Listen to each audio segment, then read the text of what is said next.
Merci pour cette invitation. Je suis très heureuse d'être ici aujourd'hui. Alors l'idée, c'était de parler un peu de ces deux ouvrages que j'ai publiés avec des thématiques qui chaque fois sont transversales. Pour situer un peu mes travaux, je dirais qu'ils portent sur l'histoire et les théories des infrastructures énergétiques en lien avec les disciplines de l'aménagement, donc architecture, ville, territoire. Et donc c'est une approche qui est un peu au croisement de l'histoire des techniques, de l'histoire de l'environnement et de l'histoire de l'urbanisme.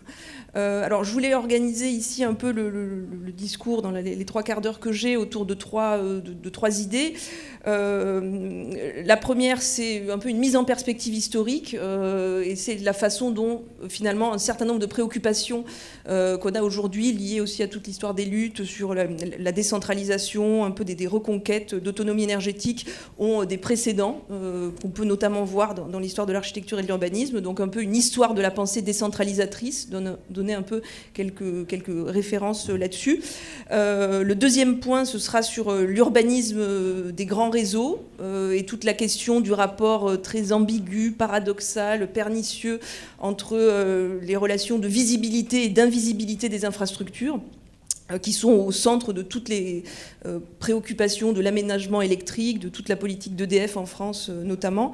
Et puis un troisième point sur quelques exemples de transformations qui sont en cours aujourd'hui, d'hybridation, on pourrait dire, du réseau électrique, notamment à travers la figure technique des micro-réseaux, qui devient aussi un nouvel outil du capitalisme urbain avec un certain nombre de réflexions malgré tout liées à la décentralisation. Donc ce sera un peu ces liens.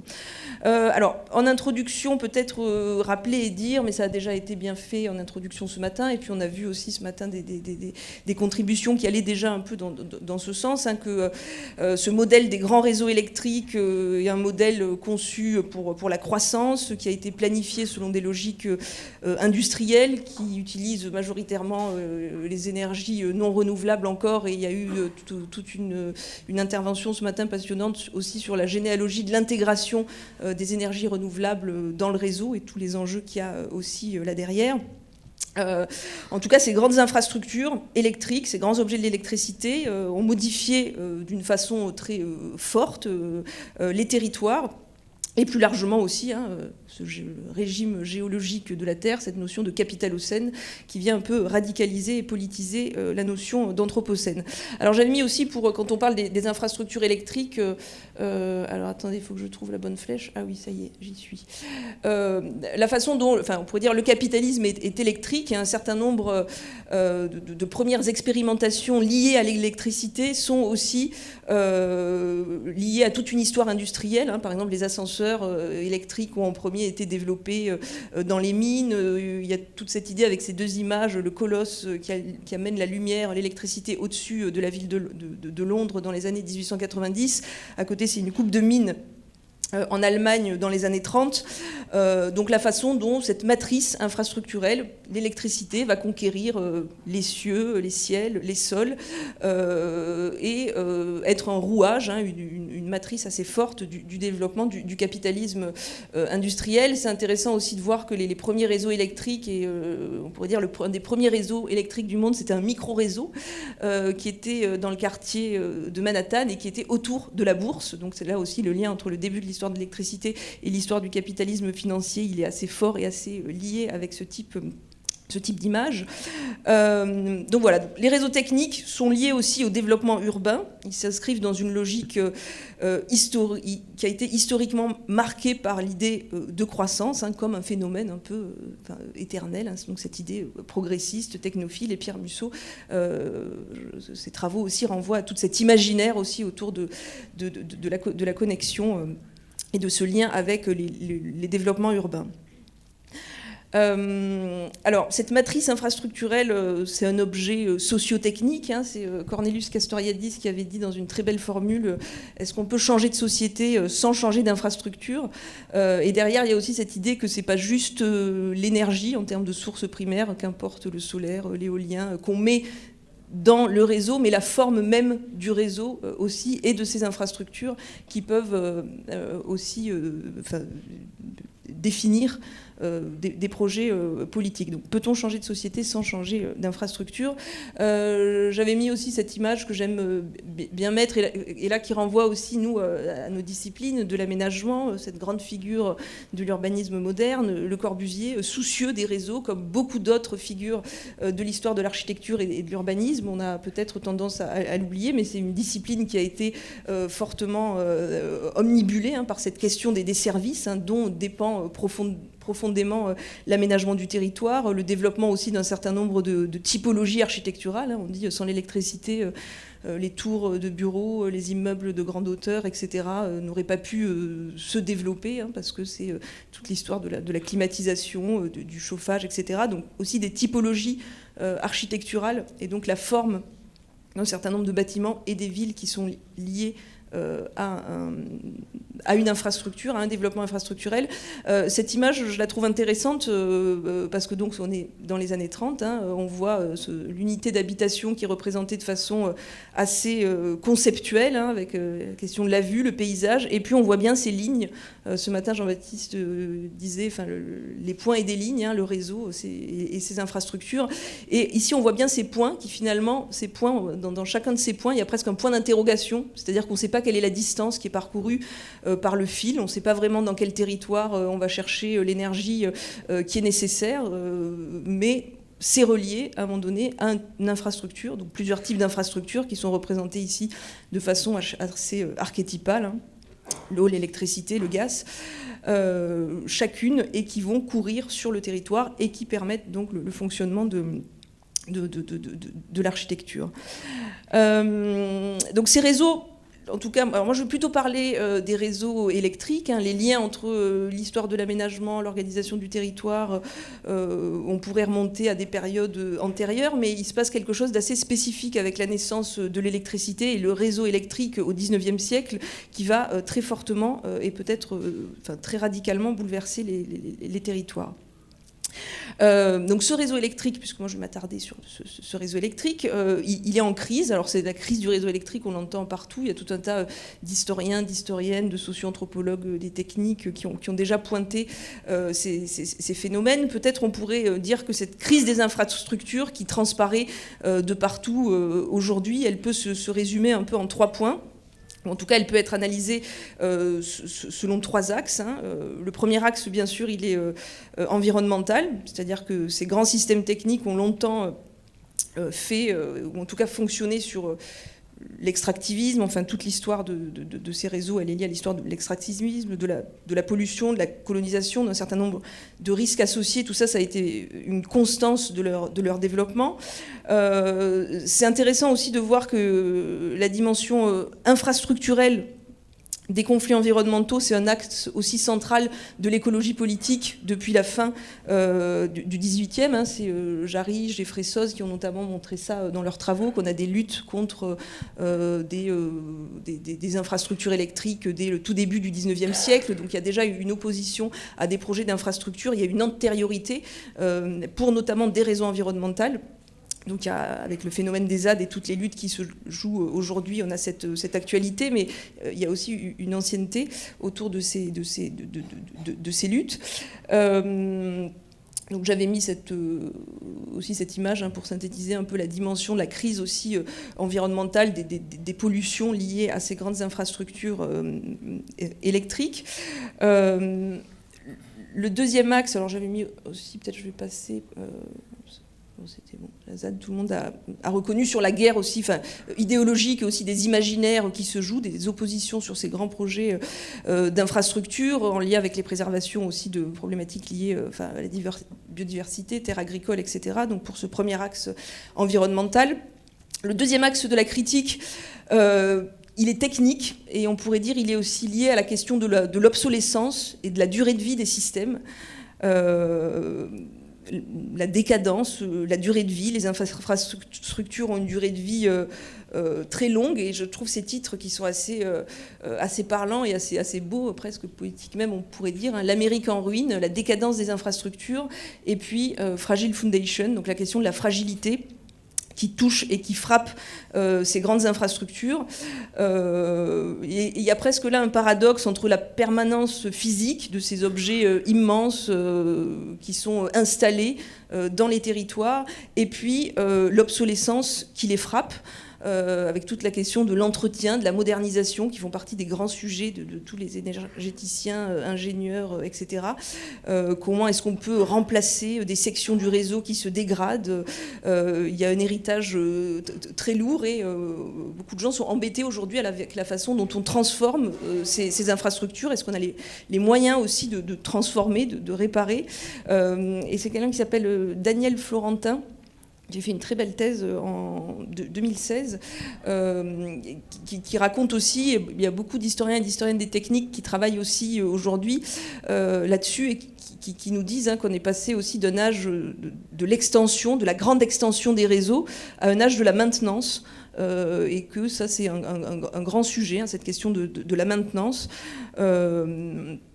L'âge de l'équipement, en tout cas beaucoup, même d'énergéticiens, enfin chez EDF, chez RTE, ont malgré tout ce discours qui est de dire que peut-être l'âge de l'équipement est terminé, et donc là on voit arriver derrière toutes les questions aussi liées au numérique, où il s'agit plus de performer et d'optimiser ce qui existe déjà avec l'outil du numérique qui vient un peu comme une béquille et comme une bretelle, mais que le développement de grands nouveaux projets d'infrastructures dans tout un tas de régions, que ce soit en Europe, mais aussi aux États-Unis, est un peu revu à la baisse ou questionné différemment.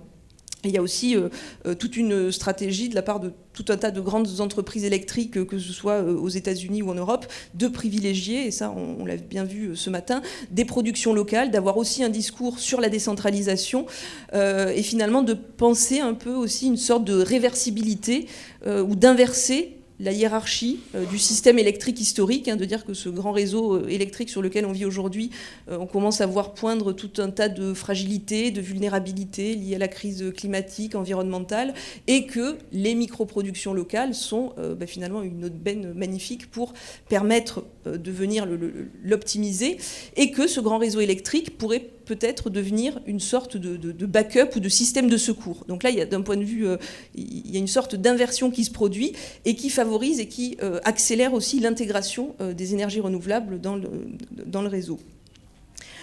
Donc voilà, donc à la fois d'un côté crise technique, vulnérabilité des réseaux, mais aussi tout un tas de façons de penser la possibilité de le faire perdurer, de venir l'hybrider, etc.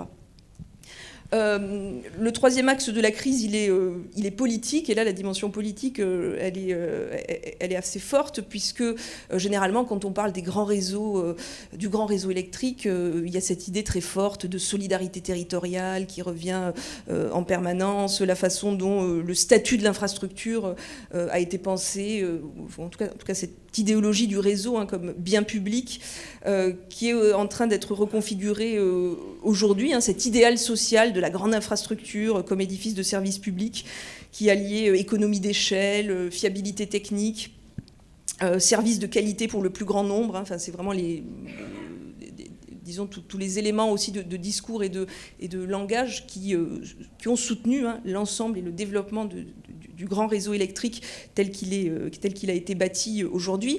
Et aujourd'hui, ce discours, il se retrouve un peu mis en difficulté, puisque avec la néolibéralisation et même toute la libéralisation depuis le milieu des années 80, années 90, les capitaux privés de l'économie libérale ont fortement abîmé cet édifice de service public. Et même aujourd'hui, parmi ceux qui le défendaient précédemment avec ces termes, on a un certain nombre de difficultés. Aujourd'hui, on sait que les grands barrages hydroélectriques vont probablement être privatisés, etc. etc. Donc il y a aussi cette perte, ou en tout cas ce discours qui était une pierre un peu de force, qui venait un petit peu soutenir ce grand édifice, se fragilise, ou en tout cas est remis en question. Et quand on parle du service public, il y a un bouquin que je trouve formidable, je l'ai mis là, c'est François Mathieu Poupeau, qui est chercheur au CNRS, qui a fait cet ouvrage l'électricité et les pouvoirs locaux en France, et en fait qui fait un peu une histoire un peu à rebours de l'histoire traditionnelle. EDF est créée en 1946, enfin on a une histoire plutôt État central avec ces grandes institutions, les ponts, etc. etc. Et lui, il renverse un peu l'histoire et il regarde le rôle qu'ont joué les pouvoirs locaux, c'est-à-dire les communes, etc., puisqu'il y a la loi du 15 juin 1906 a fait des communes les autorités concédantes des réseaux de distribution. Donc au début de l'histoire de l'électricité, la question du local, des communes, de la petite échelle, était très présente. Et il y a eu au moment de la nationalisation et de la création d'EDF, donc de la centralisation, des bras de fer entre plusieurs projets nationalisés, ok, pourquoi pas, mais des réflexions sur ce qu'aurait pu être une nationalisation beaucoup plus décentralisée. Donc ça, je trouve ça intéressant parce que ça donne aussi des éléments sur la façon dont ces pouvoirs locaux et ces communes étaient aussi très actifs au tout début de cette histoire de l'électricité. Voilà, donc ça c'était quelques mots un peu en guise d'introduction sur ces trois crises, environnementale, technique et puis la dimension plus politique. Alors, j'ai mis cette couverture que j'aime pas trop, mais bon, ça c'est des problèmes avec les éditeurs, qui est très années 70. C'est pas qu'un ouvrage sur les années 70, c'est issu de ma thèse, tout à l'heure ça a été dit, que j'ai soutenu en 2010 sur la question de l'autonomie énergétique, et la notion d'autonomie, elle portait aussi beaucoup ces travaux et cette recherche avec toute la dimension qu'il y a derrière en termes de philosophie politique, la question de l'autogarantie des nécessités vitales, tous les liens avec Hannah Arendt notamment autour de ce sujet, et la façon dont l'autonomie, ou pas tant l'autonomie que des processus d'autonomisation, permettent à un moment donné, quelque part, à un groupe d'acteurs de se rassembler sur un territoire et de réfléchir ou de questionner le projet énergétique qui est finalement lié à la vie quotidienne, etc. Donc ça, c'était voilà, juste cette notion d'autonomie. Le rêve d'une déconnexion, et l'ouvrage se présente un peu en deux parties. La première partie visait à chercher un peu des antécédents conceptuels et expérimentaux dans l'histoire de l'architecture et de l'urbanisme au projet de l'autonomie énergétique. Quand j'ai commencé ma thèse et au moment où je l'ai soutenue, c'était aussi vraiment la période où les notions de développement durable commençaient à envahir les sphères institutionnelles, aussi du monde de l'architecture. Et donc, j'ai essayé de regarder ou de repérer des projets où on avait une forme de radicalité politique autour de l'écologie politique, mais aussi des projets où le réseau électrique avait été vecteur de projets dans l'histoire de l'architecture et de l'urbanisme. Donc, c'est-à-dire des architectes, des urbanistes, des gens qui pensent, disons, la conception, l'aménagement du territoire, de quelle façon le réseau les avait intéressés. Et l'ouvrage s'arrête aux années 80, finalement, on pourrait dire au moment où tout commence en termes d'institutionnalisation, le rapport Brundtland, le développement durable, toute l'écologie institutionnelle qui va gagner tout un tas de sphères à des échelons nationaux, mais aussi européens. Donc c'était un peu cette borne chronologique des années 80. Donc de la fin du 19e aux années 80, voilà la période historique que ça couvre, et en essayant de répertorier plusieurs moments et essayer de questionner aussi l'évidence du grand réseau électrique comme modèle, et d'interroger des travaux relatifs à ces alternatives et à sa diversité infrastructurelle. Et la notion de diversité infrastructurelle, c'est peut-être un des termes que je trouve le plus important et qui sera même un des points de conclusion. Et ça aussi, on l'a vu ce matin avec la façon dont l'histoire de l'électricité, l'histoire des infrastructures électriques telles qu'elles se sont déployées, n'ont fait finalement qu'homogénéiser un certain nombre d'initiatives, et la généalogie ce matin qui a été faite de la transition énergétique sur la capture des énergies renouvelables depuis la fin du 19e a bien montré ça. Donc essayer de repérer des projets où on avait aussi des batailles d'échelle, de courant, etc., et où le réseau électrique pouvait être support de projets. Donc il y a toute une utopie de la déconnexion, hein, une histoire de la pensée décentralisatrice dans l'histoire de l'architecture et de l'urbanisme qui est portée par tout un tas de figures inconnues, méconnues. Je commence juste avec une parmi les plus connues, mais qui me semble aujourd'hui les plus actuels en termes de... les projets de Frank Lloyd Wright à Taliesin, grande figure de l'urbanisme du XXe siècle, et la façon dont il s'est attardé à réfléchir dans ses travaux dans les années 1910 déjà, comment la question de la petite infrastructure, des micro-infrastructures, pouvait être support de projets, de nouveaux modes d'établissement, alors non pas urbain, parce que dans ces projets-là, il y avait une critique de la ville européenne telle que... Et c'est tout le mouvement anti-urbain aussi aux États-Unis qui va chercher à réfléchir à d'autres formes. Et dans ces travaux, les micro-infrastructures, en tout cas la petite infrastructure, va être un élément récurrent, presque obsessionnel. Il y a tout un chapitre dans La ville évanescente, The Disappearing City, qui est un des textes qui a soutenu son utopie urbaine qui s'appelle Broad City. Il y a tout un chapitre sur les unités de production. Donc c'est intéressant de voir qu'une figure de l'histoire de l'architecture et de l'urbanisme s'intéresse au réseau électrique et réfléchit à la planification de ces objets, en parlant aussi déjà à cette époque, bien sûr, d'énergie renouvelable, de solaire, d'éolien, etc. Donc on est dans ces années 10. C'est quelqu'un qui s'appelle Catherine Momy aussi, qui est historienne à l'école d'architecture de la Villette, qui fait tout un travail sur la Regional Planning Association aux États-Unis. Et dans les années 30, dans les années 40, même un peu avant, énormément de figures de ce mouvement se sont intéressés à la question de la petite échelle des infrastructures. Au moment où se développaient les grands barrages hydroélectriques aux États-Unis, on retrouve un certain nombre de personnalités de l'histoire de l'architecture et de l'urbanisme qui vont regarder tout ça. Donc j'essaie de passer parce qu'en fait je me rends compte qu'il y a probablement beaucoup de choses.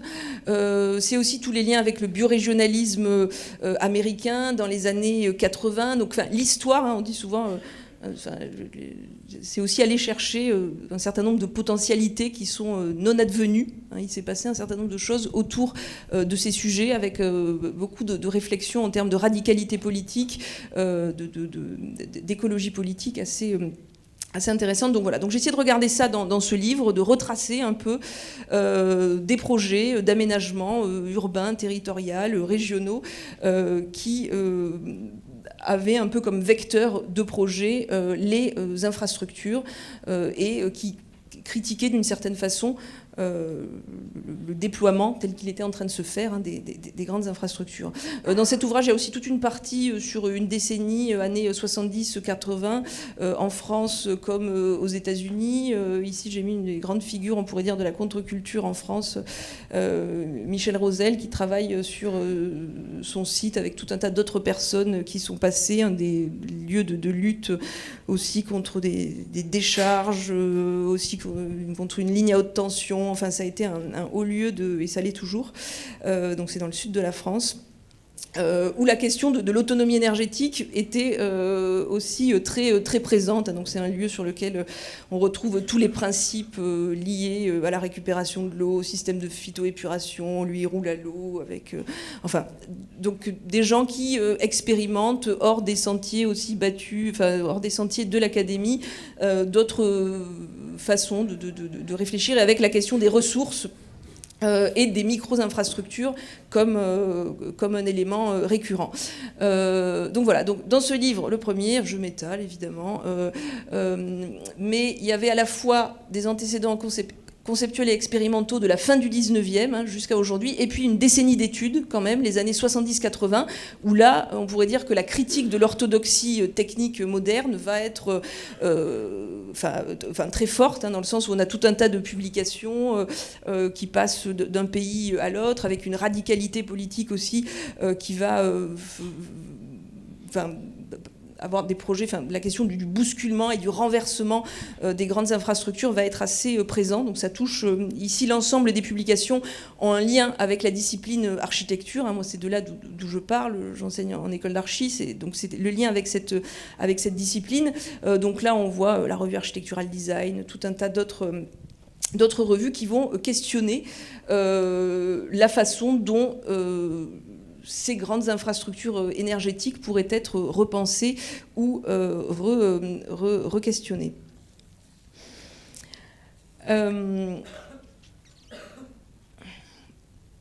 Alors eux aussi, ils sont très intéressants, mais je n'ai pas vraiment le temps. Mais si ça vous intéresse, vous pouvez noter Jeanne-Marie et Georges Alexandrov, des grandes figures du solaire en France, qui ont travaillé sur des monuments solaires multifonctions complètement. Alors, ce qui était intéressant à l'époque, c'est qu'il n'y avait pas de lien avec les énergéticiens, les industriels de l'énergie. Il y en avait quelques-uns, mais à la marge, un certain nombre de projets étaient aussi pensés un peu comme des sortes un peu de tables rases énergétiques. Donc, c'est-à-dire qu'on a des architectes qui vont, dans leur coin, définir et réfléchir à une pensée de l'infrastructure, mais qui vient vraiment de la discipline architecture et qui pose aussi toute la question de l'intégration, comment on intègre à de l'environnement bâti de la technique, comment les économies d'énergie, comment le bioclimatisme peuvent transformer les bâtiments eux-mêmes. Donc ça, c'est vraiment toute la question de la conception architecturale, de la question de la bonne intégration, jusqu'où aller. Donc là, on n'est ni technophile ni technophobe, mais il y avait en tout cas chez ces Alexandrov aussi une volonté d'injecter un imaginaire qui soit un imaginaire de la décentralisation et avec une nouvelle visibilité autour d'objets. Alors aujourd'hui, on voit ces trucs en bas, on se dit bah oui, ça c'est ces immenses champs solaires, éoliens qui sont connectés au réseau. Dans les années 70, et en tout cas la façon dont ça avait été discuté par ces figures, c'était une histoire un peu différente. En tout cas, eux, ils ont, dans le champ de l'architecture, beaucoup réfléchi à ces sujets. Ils sont passionnants, et c'est un collègue ami qui s'appelle Paul Bouet qui est en train de faire sa thèse sur une histoire de l'architecture solaire en France et qui travaille beaucoup sur ces deux figures. Donc voilà, pour cette petite mise en perspective historique un peu rapide. Donc le deuxième point, alors j'ai repris cette couverture, l'ordre électrique, sur l'urbanisme des grands réseaux et la question de la visibilité des infrastructures. La question de la visibilité ou l'invisibilité des infrastructures, notamment électriques, c'est un axe assez classique dans le champ ce qu'on appelle des infrastructural studies, les gens qui travaillent sur les infrastructures, historiennes des techniques, etc. C'est une question assez récurrente. Il y a une notion aussi qui est assez bien installée, et je trouve que c'est intéressant de la mentionner parce que ça prouve aussi qu'il y a une épaisseur théorique autour de ça. C'est la notion de large technical system, grand système technique, qui a souvent été traduit en France par la notion de macro-système technique. C'est Alain Gras notamment qui a beaucoup travaillé là-dessus, qui est socio-anthropologue.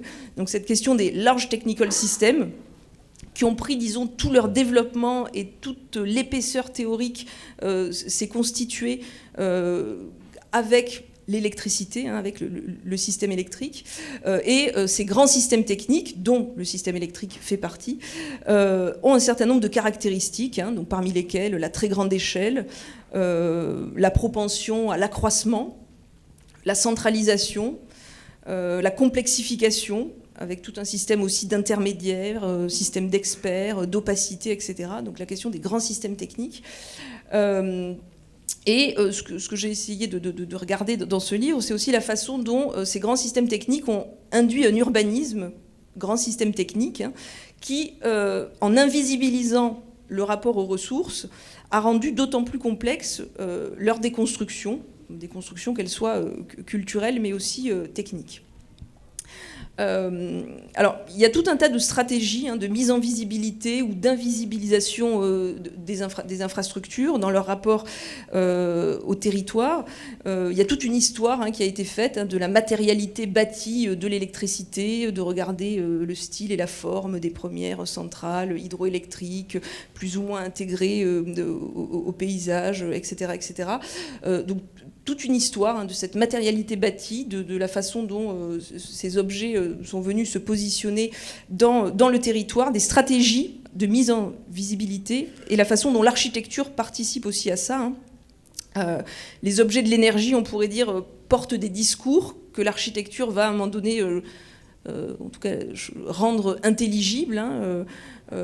EDF avait lancé, là j'ai mis, il y a la centrale, 2 centrales thermiques, celle de Porcheville et d'Arigy à Vitry, qui étaient considérées par la direction d'EDF comme étant les plus majestueuses, qui avaient fait la une, ou en tout cas qui avaient été présentées dans des revues d'architecture. Donc cette question de la visibilité, c'est un point qui est important, et c'est aussi en lien avec toute l'histoire du nucléaire. Et là, j'ai pas mis la centrale nucléaire de Chinon, qui est ce que regarde ce petit personnage dans ce belvédère, mais la direction d'EDF lance en 1974 un plan c'est le plan architecture, où on va retrouver dans ce plan architecture tout un tas de figures, de grands noms de l'architecture, qui ont construit des infrastructures, Paul Andreu, Claude Parent, etc., avec une mission qui va être de magnifier ces objets de la technique, de questionner leur accessibilité, etc., etc. On dit souvent en France que EDF a inventé le tourisme industriel. Donc le tourisme industriel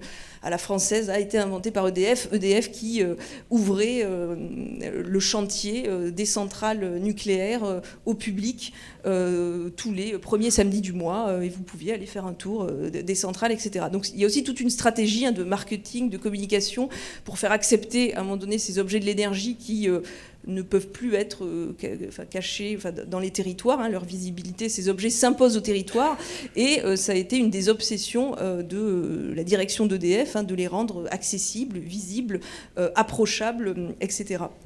Et donc, à Chinon, le premier élément qui est construit à Chinon, c'est ce belvédère où vous aviez un accès libre, n'importe quelle heure du jour ou de la nuit, pour aller voir le chantier de la centrale nucléaire en train de se construire.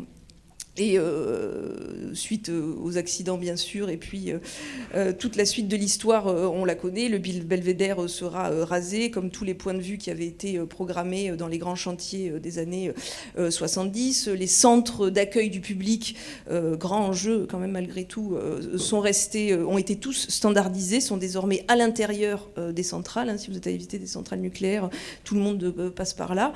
Et donc avec des discours aussi qui ont été très lissés, mais donc voilà, j'avais trouvé ça intéressant de rappeler cet enjeu aussi du visible et cette visibilité de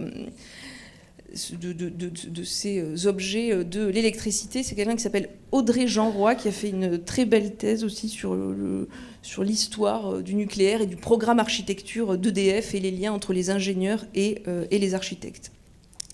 Et ça, finalement, la question de la visibilité, de l'accessibilité, essayer de travailler une proximité bienveillante, etc., c'est quelque chose qu'on retrouve aujourd'hui énormément dans un certain nombre de projets d'aménagement urbain qui visent aussi à intégrer de nouveaux types d'infrastructures. Alors, je fais un bond, à la fois des bonds dans le temps, des bonds de la France à Barcelone, tout ça est bien sûr un peu rapide, mais dans le temps que j'ai, voilà, donc il y a un peu des raccourcis historiques et géographiques, mais ce qui m'intéressait, c'était de montrer ces objets de l'énergie comme des monuments, donc à la fois des monuments du capitalisme électrique, mais aussi des monuments, enfin des totems, des totems d'équipement public qui ont essayé d'être présentés comme tels et autour desquels on a un enjeu très fort aujourd'hui, puisque beaucoup de villes, de municipalités, que ce soit Barcelone, Copenhague, etc., travaillent la visibilité ou en tout cas l'intégration de nouveaux objets. Donc là, si vous êtes allé récemment à Barcelone, toute la section est du port a été, donc qui était une ancienne zone industrielle, extrêmement polluée, etc. On a eu un grand projet d'aménagement, dépollution des sols en partie, etc. Et on est venu travailler. Alors il y a eu toute une rénovation, on ne voit pas en bas, mais il y a une centrale de cogénération qui fonctionne avec du gaz qui produit de l'électricité et de la chaleur. Et juste autour, vous avez un parc urbain, et juste en face, à côté, vous avez la plage. Donc les gens se baignent juste en face de ces objets d'électricité. Pique-nique autour. Juste à côté, derrière, il y a aussi un centre d'incinération.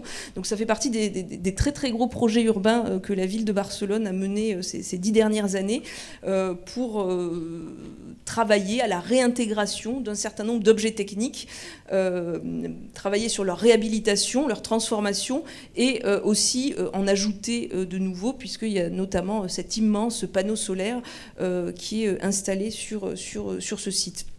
Donc ici, il y a plusieurs façons de transformer les infrastructures.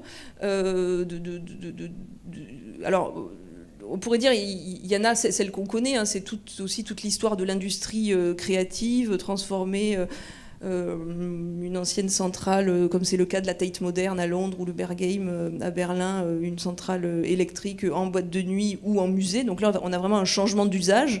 Donc on a vraiment tout un tas d'objets de l'électricité qui ont connu ces évolutions, plutôt dans le champ de l'industrie récréative. C'est toute l'histoire aussi des Mesher Park. Mais il y a aussi une volonté de transformer, d'intégrer, de pacifier. Donc ça, c'était notamment l'exemple de Barcelone, hein, venir transformer les abords des infrastructures et travailler l'intégration urbaine, ce qui est aussi une façon pour les municipalités de dire et de raconter, hein, il y a une transition énergétique qui est en cours, elle est visible, etc. Et parmi les exemples les plus emblématiques, alors je m'étais amusée à répertorier tout un tas de nouveaux objets, hein, de microcentrales qui apparaissent dans les territoires, hein, beaucoup d'agences aussi d'architecture et d'urbanisme qui se spécialisent sur ces objets, puisque la décentralisation des nouvelles petites centrales, biomasse, cogénération gaz, etc. Donc il y a toute une batterie de nouveaux petits objets électriques, hein, qui viennent se connecter au réseau, mais des nouvelles infrastructures en quelque sorte, hein, qui viennent se repiquer à l'ancienne, mais en tout cas des nouveaux objets qui apparaissent. C'est aussi le cas d'un certain nombre de réhabilitations. Alors le cas d'Hambourg, par ailleurs, c'est intéressant parce que Hambourg a remunicipalisé son réseau électrique. Enfin, il y a des mouvements de remunicipalisation dans tout un tas qui se soldent souvent par des échecs, parce que pour l'électricité, c'est plus compliqué que pour l'eau notamment, mais des forts mouvements de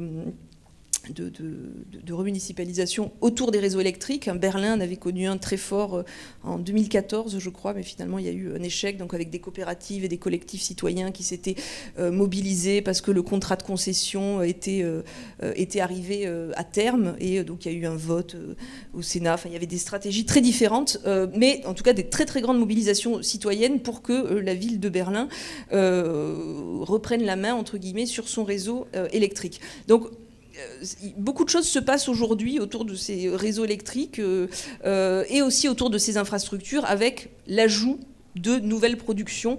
Et là, c'est à Hambourg, donc c'est un ancien bunker de la guerre qui a été transformé en centrale de cogénération gaz, avec une immense pergola solaire sur le toit. Et puis en bas, en haut, vous avez un bar avec un belvédère, etc. Donc il y a des soirées. Donc c'est vraiment cette question des nouveaux objets de l'énergie comme équipement public, vecteur d'une urbanité renouvelée, etc., etc. Et j'ai mis ici le dernier dans la série de ces exemples, et qui est un des cas les plus paradigmatiques et qui embête beaucoup la ville de Copenhague, qui a un plan zéro carbone à l'horizon de 2020. Ici, une immense centrale d'incinération. Il y a aussi de la cogénération, donc on brûle des déchets, et avec la turbine gaz, on fait de l'électricité et aussi du chauffage, réalisé par l'architecte d'EuropaCity, qui devait par l'agence Big. Et ici, on a une centrale d'incinération sur laquelle, alors là, le chantier est en pleine livraison, mais à l'heure actuelle, il y a des pistes de ski sur le toit de la centrale. Et vous avez des gens qui viennent faire du ski. Et donc là, d'un point de vue de l'imaginaire, c'est quand même assez fort, parce que l'histoire de l'industrie, c'est quand même l'histoire du charbon, des pollutions, même tout ce rapport au corps d'un point de vue respiratoire. Donc là, on va faire du sport sur une centrale d'incinération. C'est quand même très fort, hein. Et ça embête beaucoup. Et c'est un projet qui, par ailleurs, n'a pas été porté par la ville de Copenhague, puisque ce projet va un peu à l'encontre de ses objectifs en termes de réduction de CO2 et de tout un tas d'autres émissions. Puisque pour plus avoir d'émissions, la ville de Copenhague a tout un plan pour réduire aussi les déchets. Donc en gros, la centrale est déjà à moitié obsolète. Aujourd'hui, elle tourne à 40% de ses capacités. Et demain, avec le plan de réduction des déchets ménagers notamment, la question de la source, une de ses sources primaires, qui est l'incinération de déchets, se trouve mis en péril. Donc là, voilà, on a typiquement un de ces objets qui joue un peu sur la Disneylandisation, on pourrait dire, d'un objet de l'énergie vertueux, etc., du gaz, alors que le gaz, c'est pas, on sait tout un tas de soucis d'où il vient, même en termes de pollution. Mais voilà, donc je trouvais ça intéressant de regarder un petit peu ce renouveau qu'il y a autour de ces objets. Alors par ailleurs, la ville de Copenhague fait tout un tas d'autres choses qui sont intéressantes. Il y a des mobilisations citoyennes dans des quartiers. Les histoires sont chaque fois plus compliquées, mais on a ici quand même une pièce qui raconte quelque chose sur la transition énergétique qui est en train de se faire, et ici avec des moyens aussi, je ne sais pas en termes de contenu, combien ça a coûté, mais des enveloppes financières assez larges. Alors ça, c'était une image que j'ai rajoutée tout à l'heure pour faire écho à ce que disait Anaëlle aussi. Radical Technologies, en 1976, ils avaient publié en disant en gros, voilà ce que ça va devenir, le micro-éolien, toutes ces micro-expériences qui sont testées dans tout un tas de lieux en Europe, etc. etc. Ça pourrait devenir ça. Donc c'était presque une caricature. Il y avait un jeu autour de la façon dont le renouvelable pourrait être intégré au réseau. Et c'est bien sûr ce qui se passe, puisque les perspectives de décentralisation, et même c'est toute la rhétorique sémantique. Aujourd'hui, la ville de Londres a lancé un plan, aujourd'hui c'est en 2012, le Decentralized Energy Programme, donc c'est un plan, la ville de Londres a un plan de décentralisation énergétique, et dans chaque nouveau quartier qui sont bâtis, j'ai pas mis d'image, mais vous avez un centre d'énergie. Alors souvent c'est des centrales gaz qui sont convertibles biomasse, mais bon, on ne sait pas trop si ce sera convertissable, mais pour l'instant elles sont au gaz, et elles produisent donc en partie de l'électricité. Donc il y a aussi des financements dans les projets urbains, donc des promoteurs qui s'associent à des énergéticiens pour livrer dans tout un tas de grands projets. Et à Londres, c'est assez manifeste des nouveaux lieux de production. Donc il y a une micro-production électrique. Tous ces discours sur la décentralisation, l'autonomie énergétique, etc., sont repris par beaucoup d'entités industrielles, etc. Alors ici, j'ai mis un exemple d'un bâtiment que je suis allée visiter il y a un mois. Alors c'est Bouygues, c'est le Autonomous Building Concept, projet ABC, ça se retient facilement, de Bouygues. Bouygues, donc un des majors de la construction, qui avait lancé ce projet-là, ça fait longtemps, je crois que c'est en 2012 ou 2013, au moment où devait commencer à se discuter dans les sphères les projets de loi sur l'autoconsommation individuelle et collective.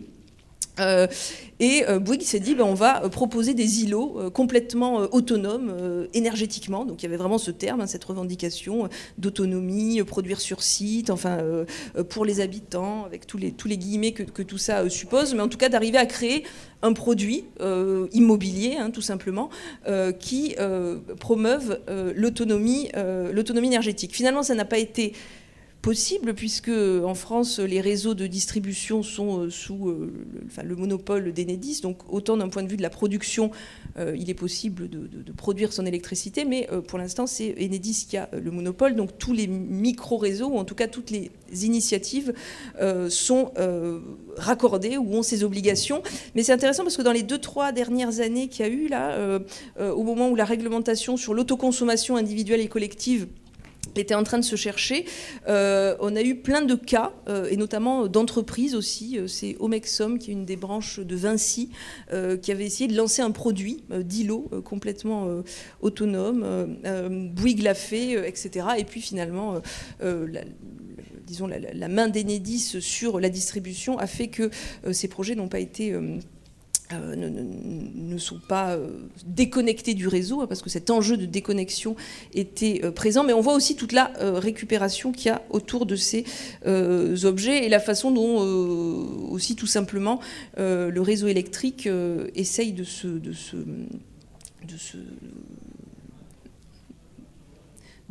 s'auto un peu réparer, et ça c'est le point qui suit. Le dernier point, donc le premier, vous avez compris, c'était sur une mise en perspective historique, une histoire de la pensée décentralisatrice dans l'histoire de l'architecture et de l'urbanisme. Le deuxième point sur la question de la visibilité des infrastructures, et le troisième point donc sur un certain nombre d'hybridations, et là qui concerne plus le réseau avec ces phénomènes des micro-réseaux qu'on a déjà vu là, mais je voulais prendre deux exemples, notamment aux États-Unis.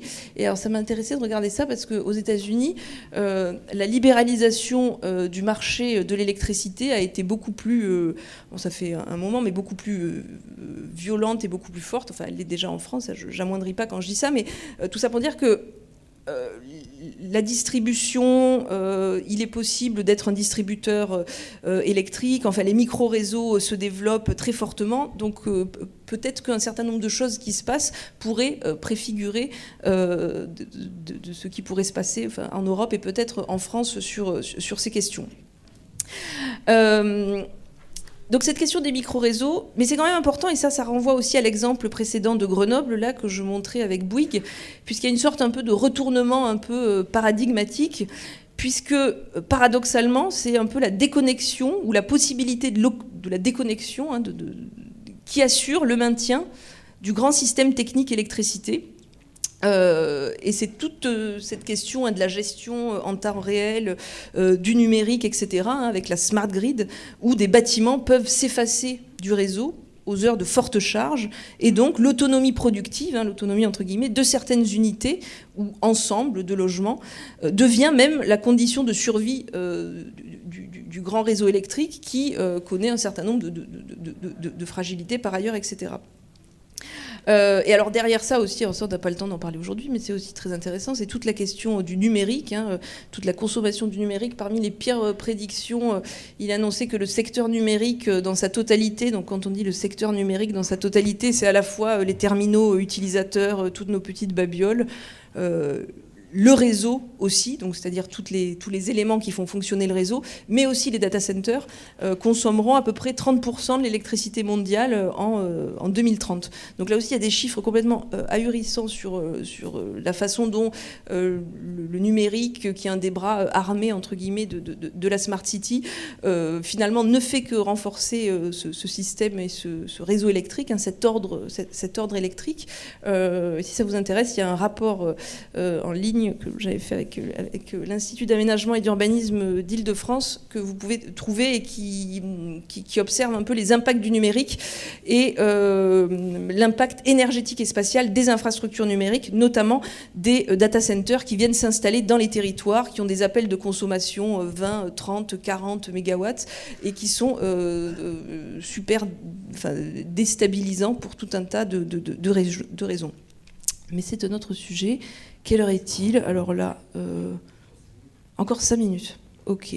Très bien. Alors, pour le dernier exemple, New York. Voilà, c'est là. Ah, mais alors vous me dites rien, mais tout est complètement découpé. Ah, ça fait longtemps. Bon, bah, j'espère que oui. L'imagination a comblé le reste. Alors, l'exemple de la ville de New York, c'est intéressant parce que tout l'État de New York est fortement mobilisé depuis une dizaine d'années pour développer partout où c'est possible des micro-réseaux électriques qui soient le plus déconnectés du grand réseau électrique. La grille électrique aux États-Unis est découpée en 3 grands réseaux sur tout le territoire américain. Sur la partie est, donc on a un grand réseau sur la partie est qui est en assez mauvais état, tout simplement parce que il y a un certain nombre d'investissements qui n'ont pas été faits. On sait par ailleurs qu'en Californie, un certain nombre d'incendies de ces dernières années sont dus au mauvais entretien du réseau électrique. Donc on a un réseau électrique hérité du siècle dernier, qui est fragile, etc.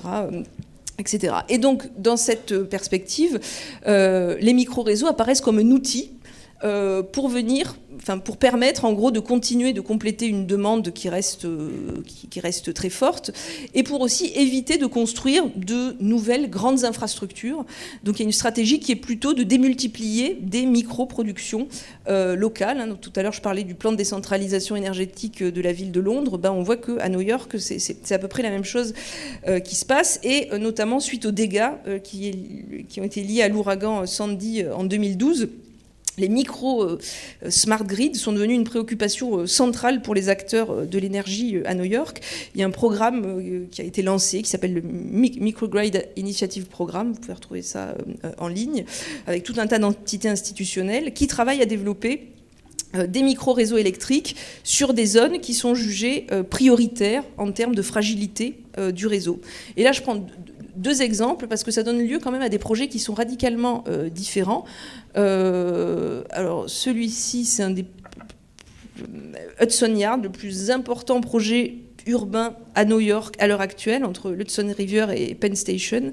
Le plus important projet d'immobilier privé que la ville de New York ait connu, depuis toute son histoire, et sur le site, bien sûr, un micro-réseau électrique et aussi un micro-réseau de chaleur avec tout un pilotage intelligent, smart grid, etc., 2 grandes centrales de trigénération et une vingtaine de mégawatts électriques qui sont produits sur site.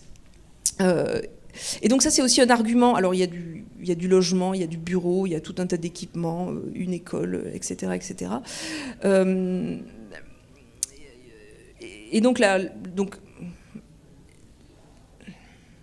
donc ici, oui, ce que je veux dire, c'est que le micro-réseau, c'est aussi un argument de vente dans ce cadre d'immobilier de luxe, en disant s'il y a un souci sur le réseau, vous aurez de l'électricité. Donc là, on est vraiment dans le cadre de gated community un peu énergétique. Donc ça, je passe là-dessus, mais typiquement un des exemples qui se produit et qui se répand. Et un autre cas, où alors là c'est intéressant parce qu'on a vraiment un bras de fer qui est en train de se créer. Alors là, situation radicalement différente, on est dans le Bronx. C'est l'un des plus grands micro-réseaux à usage résidentiel au monde, mais qui a été construit il y a une quinzaine d'années. Et on est dans un quartier d'habitat social, années 60, des tours, enfin beaucoup de logements. Et il y a eu un important blackout en 2003. Et les habitants sont restés déconnectés pendant 3-4 jours. Ce n'était pas une des zones d'intervention prioritaire de la compagnie électrique. Donc les habitants, ils sont réunis. Enfin, il y a eu toute une démarche suite à ce blackout, disons, de communauté un peu qui s'est mis en place. Et il se trouve que parallèlement, ce quartier-là était aussi dans une dynamique un peu de rénovation urbaine. Et il y a une immense coopérative qui s'est montée, donc citoyenne, d'habitants, etc., qui, en lien avec le projet énergétique de réhabilitation du quartier, ont acheté et investi dans une nouvelle turbine. Donc là aussi, c'est turbine à gaz, mais qui est réversible biomasse. Alors tout le monde dit ça en ce moment, gaz, réversible biomasse, parce que c'est plus écolo, etc. Donc là, 38 mégawatts électriques qui sont produits sur site. Donc c'est quand même énorme, 38 mégawatts électriques. Et la coopérative, aujourd'hui, prévoit d'ajouter 5 mégawatts de capacité solaire, d'étendre le micro-réseau à l'école. Et donc, il y a aussi eu tout un travail sur la lutte contre la précarité énergétique et sur la sobriété, sur la question des consommations, de baisse des consommations, ce qu'on n'avait absolument pas dans le cas précédent. Donc ici, ce qui est intéressant, c'est qu'à un moment donné, on a une coopérative qui s'est formée suite à un souci sur le réseau, qui s'est posé la question de sa consommation électrique en lien avec une infrastructure qu'il y avait sur site et qui a décidé d'engager un bras de fer avec la compagnie électrique Con Edison en disant, en gros, mais en fait, on paye super cher la connexion de notre réseau électrique privé, là, de notre réseau électrique. On paye super cher la connexion avec Con Edison. Con Edison fait payer cher la connexion parce qu'en gros, il s'occupe de la maintenance, il s'occupe, enfin, l'interconnexion est payante et elle coûte très cher. Aujourd'hui, la coopérative dit, mais nous, on voudrait vendre sur le marché de gros, et avec ces bénéfices-là, former... alors, il y a tout un tas de projets en lien avec la coopérative, de formation citoyenne, enfin, tout un tas de trucs, pour récupérer un peu cette plus-value de la revente de l'électricité. Donc là, on voit qu'il y a un enjeu avec des utilities, enfin des entreprises électriques historiques qui se retrouvent déstabilisées dans un contexte ici ultra-libéral, mais où on a, entre un peu les mailles de tout ce système-là, une coopérative des habitants qui ont réussi à se mobiliser et donc qui mettent l'opérateur historique un peu en concurrence. Alors, qu'est-ce que j'essayais de montrer là ? Que d'un côté, on a le privé, hein, avec de forts moyens, Hudson Yard, qui prend en charge au maximum l'infrastructure, la gestion de l'infrastructure électrique, du micro-réseau, pour récupérer la plus-value dans leur opération immobilière, sans aucun échange avec les locataires, etc. C'est pas du tout l'enjeu. Et de l'autre côté, l'exemple du Bronx, où la coopérative, avec le bailleur, joue aux intermédiaires pour essayer de récupérer les économies et la revente de l'électricité pour faire baisser les factures de consommation des habitants. Donc on voit qu'ici on a un objet technique, le micro-réseau, qui peut être utilisé, approprié dans des cas très différents par des acteurs qui sont très différents. Et on a beaucoup d'exemples comme ça, donc il y a quelque chose de très situé en fait qui est intéressant à regarder. Donc en gros, pour résumer et pour conclure, il y a un peu deux visions qui s'affrontent, hein, quand on parlait de cet ordre électrique. Enfin, d'un côté, les défenseurs du modèle du réseau historique qui prônent l'intégration des énergies renouvelables dans le système technique existant via le réseau intelligent et avec, on pourrait dire, une continuité technologique, hein, et culturelle même, macro-infrastructurelle, avec les entreprises électriques qui gardent la main sur les profits. Et la deuxième tendance, alors là aussi c'est un peu binaire, hein, tout ça, c'est un peu des raccourcis, mais quand même ça permet des fois de simplifier les choses, et des fois les choses sont pas... ça fonctionne quand même pas mal.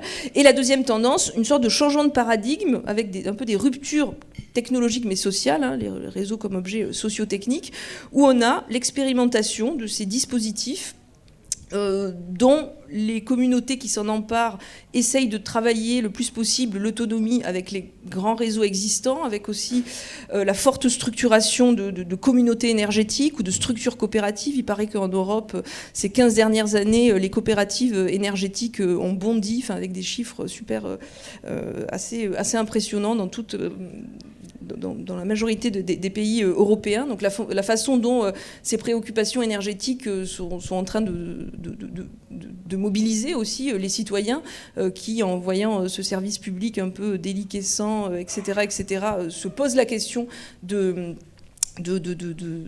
possible ou pas réappropriation. C'est quelqu'un qui s'appelle Laure Daubigny, parce que moi j'ai beaucoup parlé de système urbain, j'ai beaucoup parlé de la ville, hein, de la ville dense, New York, Barcelone, Copenhague, etc. Enfin, c'est un choix que j'avais fait ici pour aujourd'hui aussi, mais il y a un très beau travail. Elle s'appelle Laure Daubigny, elle est socio-anthropologue, et elle travaille sur les communautés rurales autonomes, et elle a fait une analyse comparative entre la France, l'Allemagne et l'Allemagne et l'Autriche. Et en regardant vraiment, enfin, en travaillant sur la notion de communauté énergétique, des acteurs qui sont des fois en lien avec des municipalités, enfin des échelons qui sont des échelons très locaux. Et aussi ce qu'elle a montré, qui était un des résultats de sa thèse, c'était que dans la majorité de ces lieux où on avait des logiques militantes et citoyennes très fortes, in fine, on avait une baisse des consommations. Du coup, c'était intéressant ce rapport aussi entre, en gros, pas juste la réappropriation d'un objet et d'un outil technique qui permet de fédérer politiquement, de faire communauté, de se poser aussi la question de la vie quotidienne, de comment on considère la technique, etc. Mais aussi avec des résultats sur une forme aussi d'économie, entre guillemets, d'énergie. Voilà, donc ce que j'ai essayé de montrer là, un peu vite, avec alors je remets ça, mais ça c'est cette superposition aussi, hein, il y a ce barrage, derrière il y a une centrale, le site du Tricastin, la centrale nucléaire, et puis sur le site de la centrale nucléaire, EDF qui est devenu installer quelques éoliennes, donc une sorte d'épaisseur comme ça, historique, qui raconte que finalement, hein, une sorte de densification un peu continue de nos infrastructures sur nos territoires. Et ce que j'ai essayé de montrer là, c'était aussi de voir que ce projet de la déconnexion, il est multiple, hein. Il permet dans certains cas de déconstruire, de réinventer du réseau, dans d'autres cas de le renforcer. Et malgré tout, ce qu'on voit aujourd'hui quand même, la tendance, c'est que cette question de la diversité infrastructurelle est quasiment, oui, impossible à penser, et que, oui, il n'y a que le courant qui est alternatif, pour reprendre la petite formule qu'il y avait dans le texte. Voilà, merci, c'est fini.